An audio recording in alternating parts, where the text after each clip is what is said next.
Alright, let's... Is that better?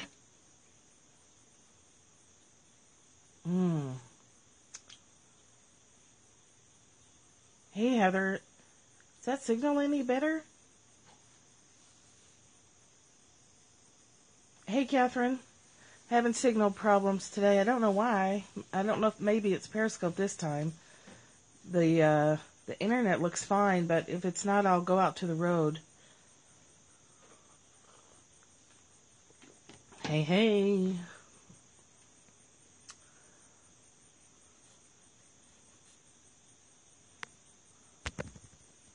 How's that? Linda, is that better? Periscope had issues with others too. Yeah, my signal sometimes is a problem, right? Jeez Louise. Sometimes I have signal problems, but I've checked everything and I've ran a speed test and I think it's fine on my end. So darn Periscope.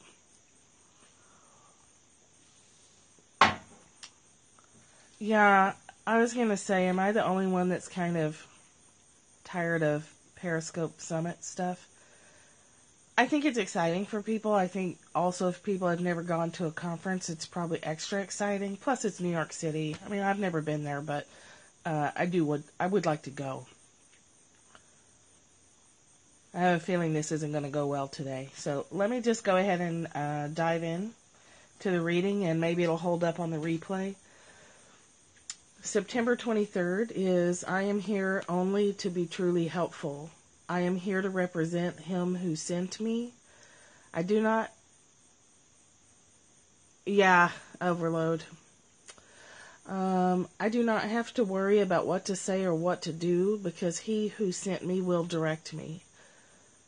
I am content to be wherever he wishes, knowing he goes there with me. I will be healed as I let him teach me to heal. I like this one because we stress out a lot about doing and saying the wrong thing at the wrong time, especially if we're in any kind of speaking position at all or teaching position at all. I know it's not so much anymore, but it used to be really scary for me, and I used to take a lot of notes and have like index cards. Do they even make index cards anymore? You know, I'd have that stuff when I was first doing speaking, and this was like in, gosh, the late 90s. 1998, I started speaking in schools when I was in Child Protective Services. So, you know, different colors highlighting. On the screen? For speeches. Yeah, so you don't have to worry about that. Oh, they do? Oh, you can tell I don't have kids in school anymore. Index cards are like endlessly helpful. So, hey Tanya, we're trying again. Maybe, Linda said maybe it's Periscope Summit oversharing, dragging down the signal, but I might have to agree with that. So, I am here only to be truly helpful. I am here to represent him who sent me. I don't have to worry about what to say or what to do because he who sent me will direct me. If we're open to it and we're clear and we're connected, we get told what to do in a sense. You have, and it's not the compulsion that sometimes, hi Linda, that sometimes people think is that still small voice. It really is the still small voice. It's the slight little impulse to give to someone or to pick up the phone. And that's that thing where you pick up the phone and they say, oh my gosh, I was just thinking about you. That's connected. So you don't have to worry so much that you're going to say or do the wrong thing since you started journaling, you're more open. Yeah, journaling is huge. It's a massively underused tool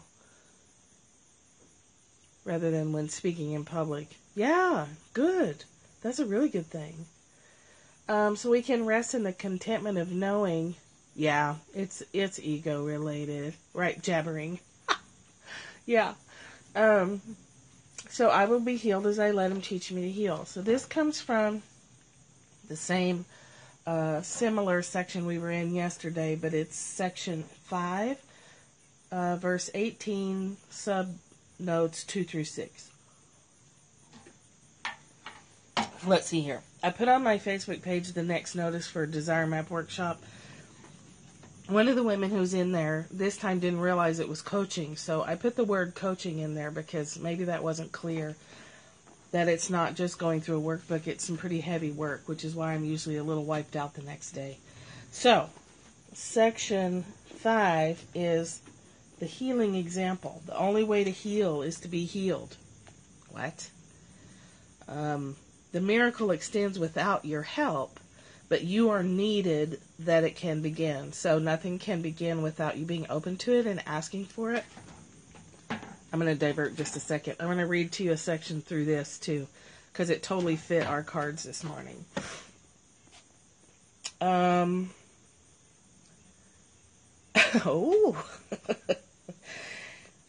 Accept the miracle of healing and it will go forth because that's what it is. Yeah, I haven't looked at it except for what I just flipped open, but it looks like it's going to be a good one.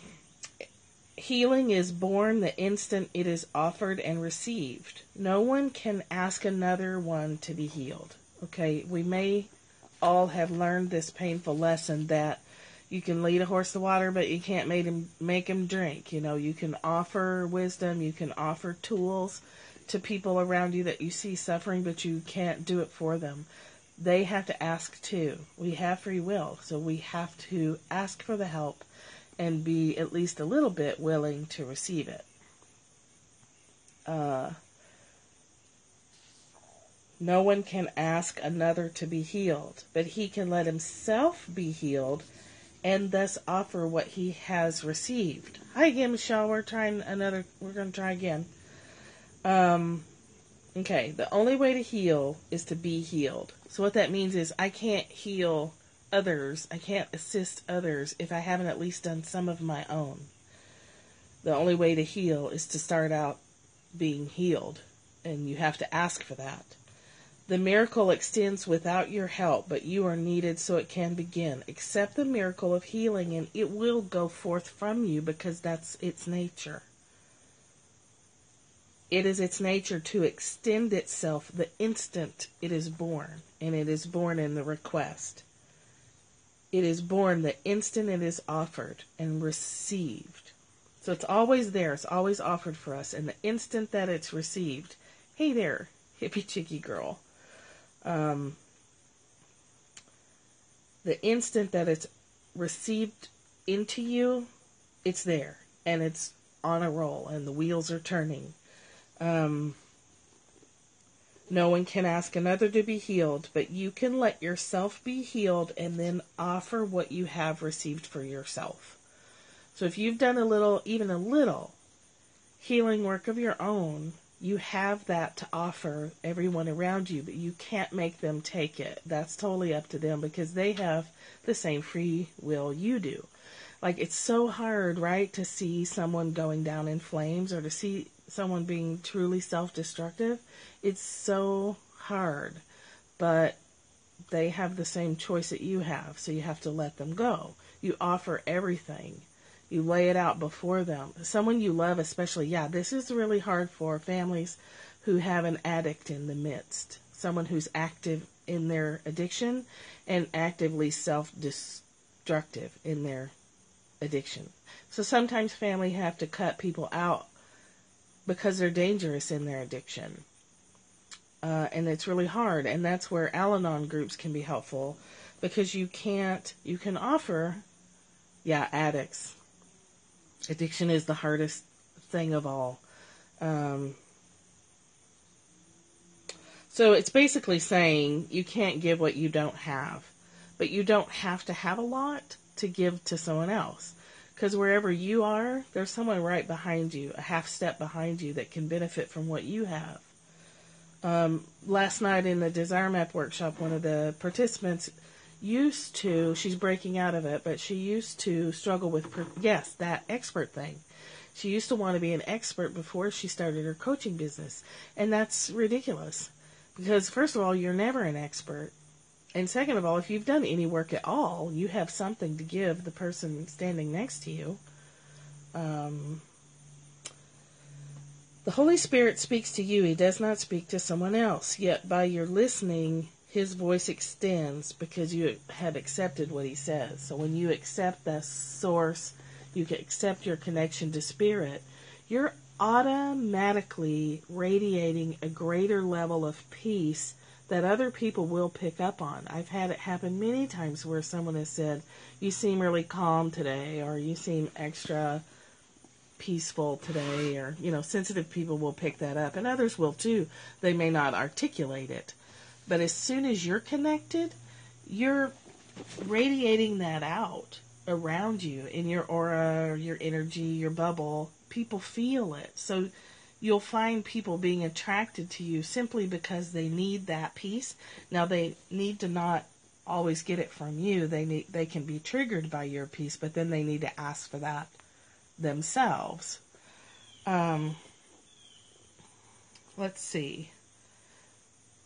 If you wish only to be healed, you healed. All you have to do is ask. Your single purpose makes this possible. If you are afraid of healing, it can't come through you. Why would you be afraid of healing? Because there may be some secondary payoffs. We've talked about that before, is that if you are resistant to healing, not in every case, but in some cases it's because it's working for you. It's serving a purpose that may or may not be conscious. And that's not a judgment thing. We develop some dysfunctional survival skills to get through childhood sometimes. You're reading Radical Forgiveness now, and it reminds me of this. Who wrote that? That title sounds familiar, but I think I'm thinking of Radical Acceptance, and that's different. Who wrote Radical Forgiveness? And that's true.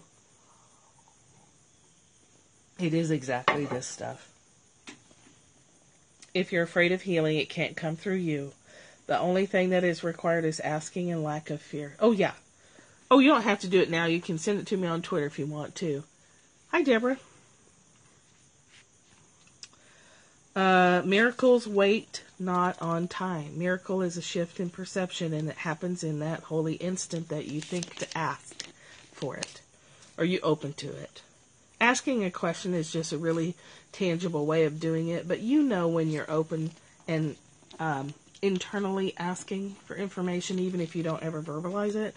For me, I find verbalizing it out loud sort of just makes it a little more concrete. So guys, Colin Tipping, Radical Forgiveness. That sounds like a good book. The holy instant is the miracle's abiding place. From there, each one is born into this world as witness to a state of mind that has transcended conflict and reached peace. And that might be for 2 seconds in any given day. And the more you reach for it, the longer those spans of time get. Let's see. Be not afraid of blessing, for the one who blesses you loves all the world and leaves nothing within the world that could be feared. But if you shrink from being blessed, the world will seem fearful, for you have withheld its peace and comfort from you. Okay, so where's my original thing? You are here to be helpful to yourself and others. You're here to represent Source, God. You don't have to worry about how to do it. Okay, so this is so ironic, right? Because our cards this morning that were about hooking into the collective mind, the collective unconscious, the awareness that we're all one, and giving your creative impulses room to be born into the world, whatever that is for you. Catherine makes amazing cards. My niece is really making some pretty cool artwork. I do art and I do this, and I know that you guys, Linda made mala beads the other day. Those were beautiful. Whatever it is, raising children is an exercise in creativity in the world. And here our reading today is we're representing Source in our own life. So our unique expression of creativity is unique to us. But we don't have to worry about what it is. We don't have to worry about what to say or what to do because you'll be directed. And the desire map stuff says whatever it is you're interested in, that's it. You don't have to go look for it yesterday. What? That's what your husband said yesterday. Ooh, and I got a little goosebumps on that one. About raising children. Oh, yeah. Raising children is a huge exercise in creativity. It takes everything. What the what? I know, right? That's so weird. We can be content to be what we've been given to be.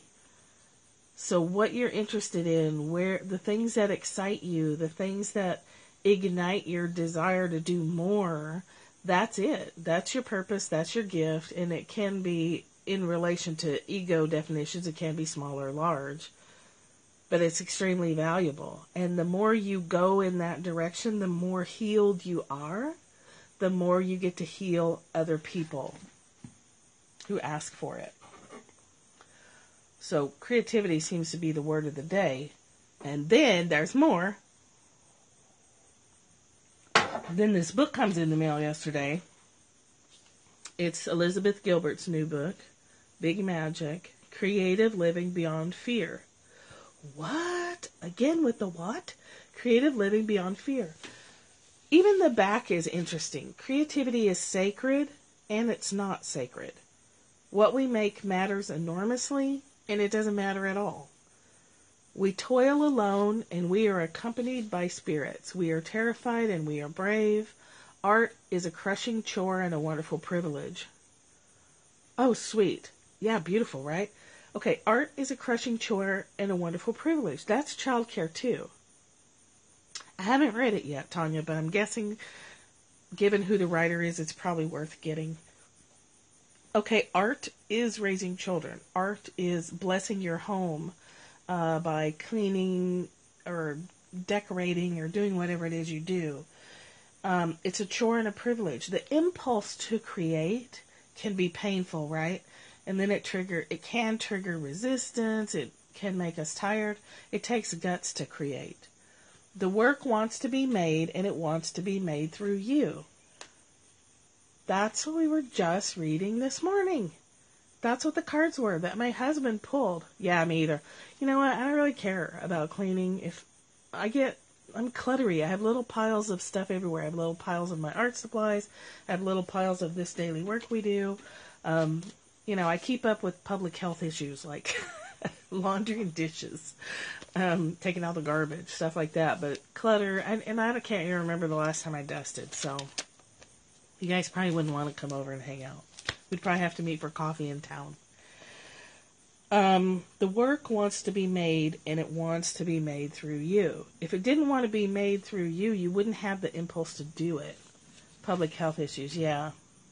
If there's something that could get me, in trouble with the health department, it takes a priority. Cleaning my car is not a priority. It gets cluttered in there. I used to have a friend who called her vehicle the dumpster on wheels. That's a little extreme.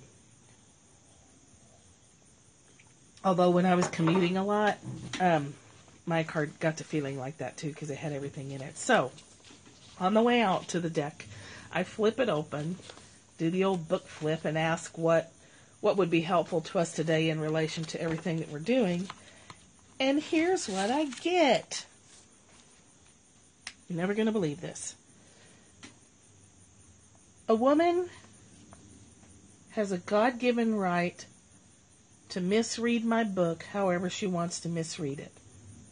Once my book enters her hands, everything about it belongs to her and never again belongs to me. Stephen Pressfield talks about this too. And ancient texts talk about this too in the, I want to say the Upanishads. It's your job to create the work. It's not your job to worry about where it goes. Last night, one of the participants was struggling with fear of rejection if she starts using Periscope and being criticized. You're going to be criticized. You're going to be. We all get trolls. Recognizing the reality that the reaction doesn't belong to you. Their reaction belongs to them. The critic and their response to your work Has nothing to do with you. If your work's out there to be criticized, you already did your job.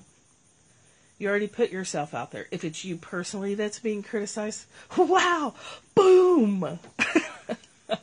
Linda, that's so funny. That's so funny. All those booms. Boom, boom, boom. It's not your job. You can't control their reaction to you anyway. You can't possibly stand up out of the crowd and speak your truth and do your thing that you're here to do and not get criticized. It's going to happen, and it belongs to them. And if you try to engage with it, you're trying to take that from them, and it's not yours to take. So it's not your job to change their opinion. It is very humble of her.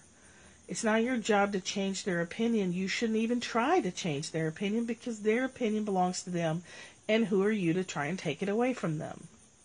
It's theirs. Your work is yours. Their reaction to it is theirs, 100%. If people enjoy what you've created, terrific. If people ignore what you've created, that's too bad. If people misunderstand what you've created, don't sweat it. And what if people absolutely hate what you've created? What if people attack you with savage vitriol and insult your intelligence and malign your motives and drag your good name through the mud? Just smile sweetly and suggest, as politely as you possibly can, that they go make their own fucking art. Then stubbornly continue making yours. Can I read that last part again? What if people attack you with savage vitriol, insult your intelligence, malign your motives, and drag your good name through the mud? Just smile sweetly and suggest, as politely as you possibly can, that they go make their own fucking art. Then stubbornly continue making yours. If there's something holding you back from your creative impulse, it's brilliant. She says it brilliantly. Stephen Pressfield talks about it in War of Art, but not nearly as brilliantly as this book. I'm guessing that this book is going to be full of gems like that. Here's the thing. So when I do this stuff, I'm open to rejection.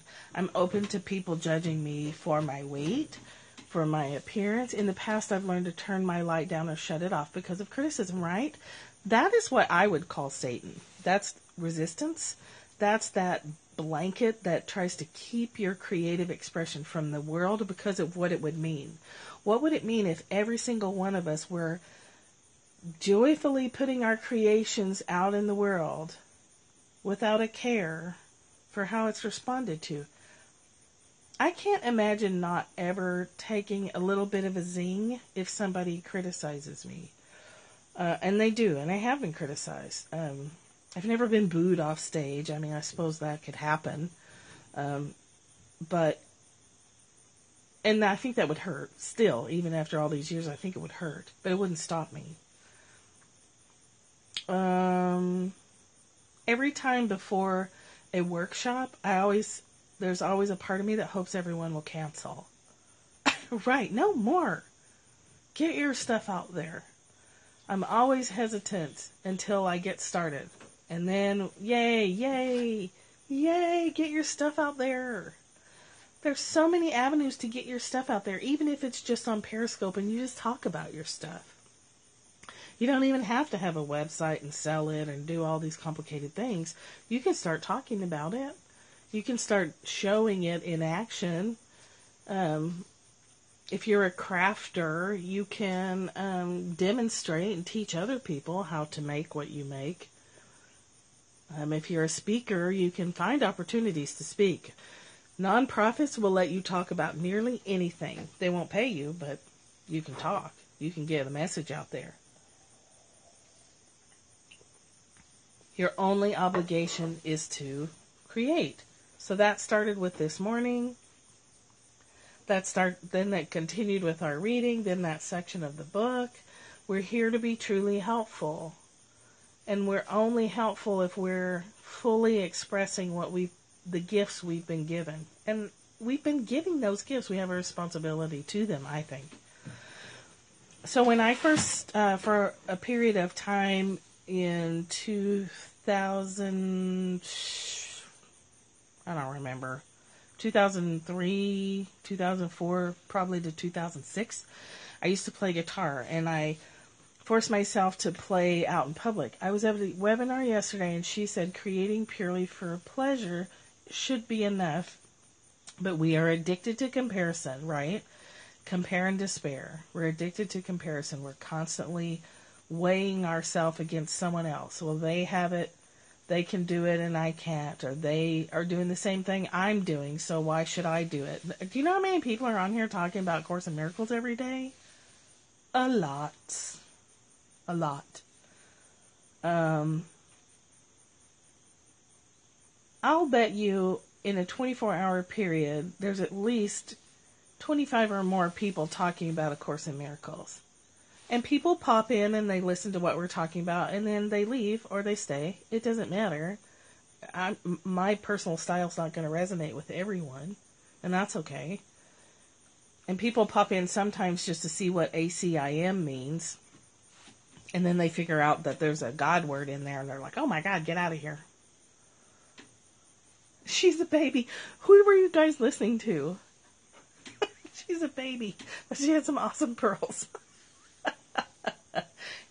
Anybody can do it. So, it's easy for the people who don't push themselves. Oh, Heather Waxman. Yeah. It's easy for the people to push, to criticize the people who put themselves out there. Because they're not putting themselves out there. So, when I used to get up on stage and make myself sick, I was miles ahead of the person who was just thinking about getting up on stage and didn't actually do it. And I was okay with that. If I could get up on stage and make it through my set, I let that be enough for me. And I was never like super good at it. But I did it anyway, and I'm proud of that. So getting your work out there, you're going to be criticized, and it's okay. It's okay.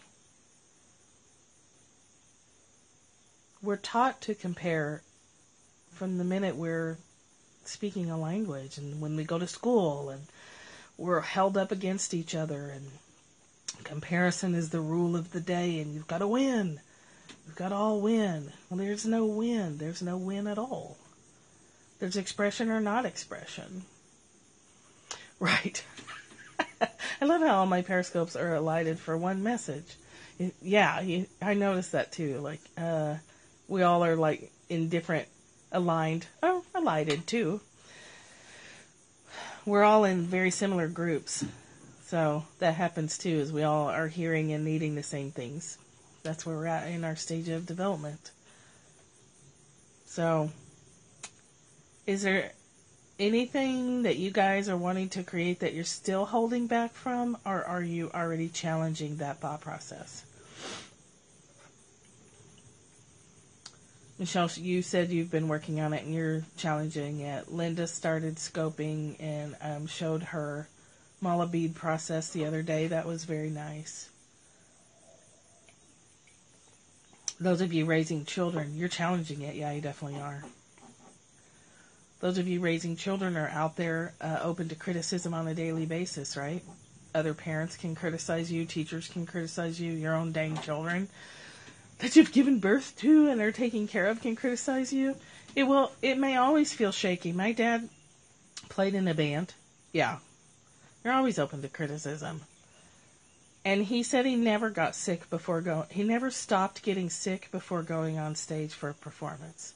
Even though he had done it a zillion times, especially when life keeps on happening, right? Gets in the damn way. So think about that. That's our definitely seems to be the theme for the day. Is identifying what your creation is, and it's always what makes you the happiest. Creativity equals joy, and you feel you don't deserve it. That's a big truth bomb. Yeah. That's the desire map process, is you figure out what you want to feel, and then you tease apart why you aren't letting yourself feel that way. Like, what's stopping you from feeling it? What beliefs are in the way? What experiences are in the way? Yeah. Good. Okay. I'm going to wrap it up. It's really muggy here today. I think I'm going to go back inside under the air conditioner. So thank you for the shares. I asked myself, would that still make me want to follow through?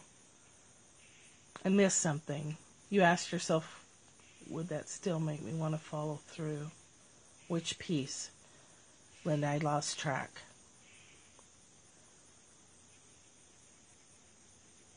Oh, good. Good. It sounds like we're all getting the same message through different avenues, different speakers. Oh, I'm so glad. I'm so glad. It's one of my favorite parts of the day, too. I mean, it really is. On a lot of days, my very favorite part of the day. Yeah. It's so like, I don't know if you can see it, but like the moisture is so heavy today. It's beating up under the tin roof here. And it's not dropping on me, but I can feel it like on my skin, and it's on the surface of the table, like when you're at the beach where everything's like a little damp. That's how humid it is here today. So create. Don't worry about what other people are doing. Don't try to heal them if they're not. Yeah, the video quality is not so great. Offer what you have, but don't worry about how people take it. Don't try to save others who aren't willing to be saved. Don't try to heal others who are not willing to be healed. So create, have joy. And if, like Michelle said, if you find that you're hesitant to create because you feel joy, that's an area of work, which you can get the information you need from Periscope and through books, or you can hire a coach, or you can go to a therapist and get some support with that. Okay? So another Desire Map workshop's coming up. The information's on Twitter and my Facebook page. Ticket sales end October 10th for that one. And I'm here for you for free for follow-up questions on any of this stuff on Twitter or Facebook. You can get a hold of me. You can get a hold of me on the website too, caddyshackdesigns.com, or my email is caddyshackdesigns@gmail.com. So feel free to ask questions or get some hit and run coaching if you feel like you need it. I'm here for you. So, okay. Thank you. And now we can go back to reading our Periscope Summit titles. No, you're awesome. You guys are awesome. Thank you. Have a great day.